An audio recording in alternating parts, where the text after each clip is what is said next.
What's up, beautiful bosses, and welcome to the channel. I'm J Marie, and in today's video I'm just going to be talking about how to get started on saving up an emergency fund and why it's important that you need one. All right, so ladies, before we get into this, if you are new here, please consider subscribing. I am going to be doing more and more videos just about saving, investing, paying off debt, and things like that. So if that's something you're interested in, make sure to subscribe to the channel.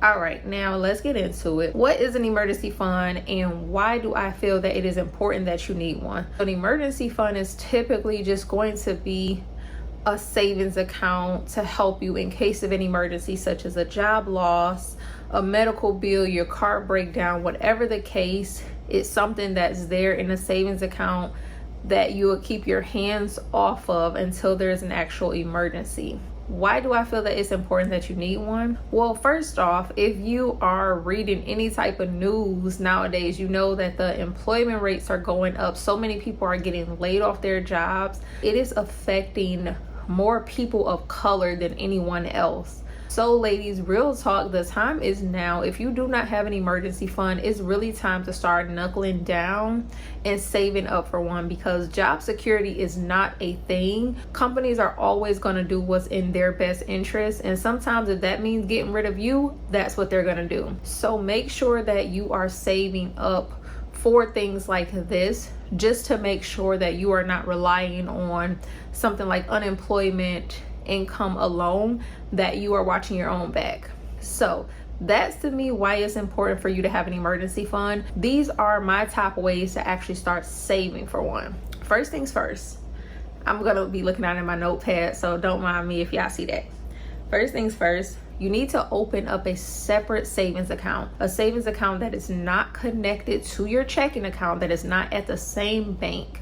You need to open up a separate savings account, and I recommend doing this with a high yield savings account such as Ally, Capital One, American Express, Discover. They all have accounts that are paying around 4% right now on these savings accounts. So that's the first thing, is to open up a separate savings account. This is where you're going to keep that emergency fund. Also, make sure you're looking out for accounts that don't have any fees or minimums to keep your money in those accounts. And those four that I just named are some of the accounts that don't have fees, don't have any minimums that you need to keep in the account, and they're earning about 4% interest right now. So you're going to be making money on the money that you have sitting there. Step number 2 is to go ahead and write down all of your monthly expenses. Now, when I say this, I mean keep it bare bones.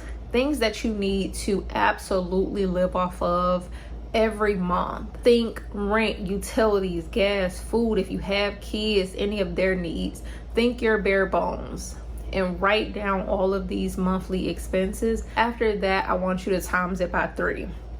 This is my recommendation, is to keep 3 months of those expenses in this savings account. That's gonna really give you that level of comfort and security, knowing that you have something to hold you over in case anything happens. Now, step 4, it's time to examine your income and to see what's coming in and what's going out every month. Are there things that you can give up? Are there subscriptions you can cancel? Are there things that you can sacrifice to make sure that you have enough to contribute to this emergency fund?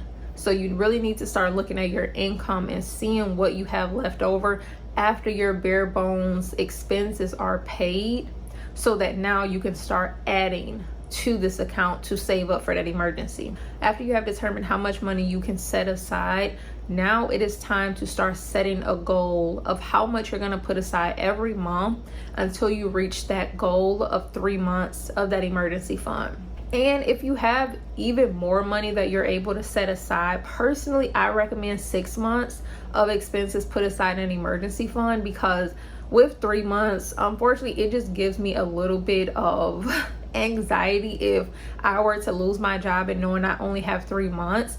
it will make me feel like I'm in a rush to have to find another job. That's just my recommendation, but keep in mind, this is all about you, your money, and your situation. Now, I say 6 months, but a lot of people, it really is going to depend on your life circumstances, because you could have 3 months because maybe your job is a union, so it's a little bit more secure.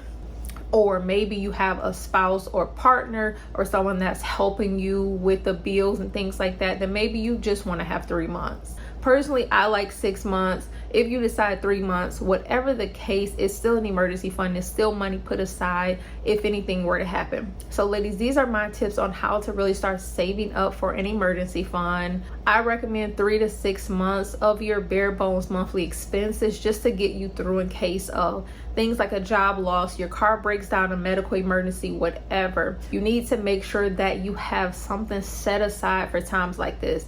Make sure it's separate, it's away from your accounts, and make sure you're consistently contributing to this. Don't worry if it takes a little bit longer for you to do it, just as long as you are doing it and you know you have this money as a backup. Okay, if you guys have any questions, please leave them down below. Also, let me know your thoughts on how much you typically keep in your emergency fund if you have one. Until next time, I appreciate you guys watching. Be sure to hit that thumbs up button if you found this video interesting and valuable. Share it with others as well. And until next time, peace.